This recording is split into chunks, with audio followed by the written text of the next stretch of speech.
The cable for this side is going to come out this side. So it's going to be shielded by the heat shield the entire time. So the box will be in the middle, and you'll have one cable coming out the side, one cable coming out the other side, and then you're only going to have, you know, 4 or 5 inches of cabling exposed for when you get over here to the valve controller itself, because we'll route the cable out, and right here, you know, maybe 4, maybe 5 inches of exposed cable that we can zip tie up, and it'll be really nice.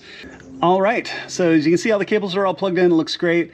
Routed the cables around like I mentioned a second ago. Now you have a couple of different options here, and like I said, this is the passenger side, and the driver's side is essentially the same. You can route your cabling out here pretty tight out through the heat shield. Right now it's routed out a little bit higher. I can always tuck more of this cabling in and just be really nice and covered through the heat shield. You could also route out a little bit higher and use this wiring harness back here as a secondary secure point with more zip ties if you'd like.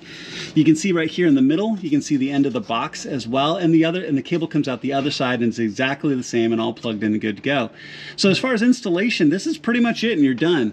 I just need to tighten down the hat nuts that are here because they're still a little bit loose, and then zip tie these cables and you're good to go.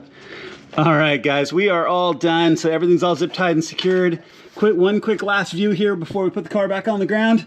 But this really is a fantastic place to install this. Now, every car is going to be different, but for this F80, this really couldn't be better in this perfect central position, protected by the heat shield, easy to route the cables to both sides.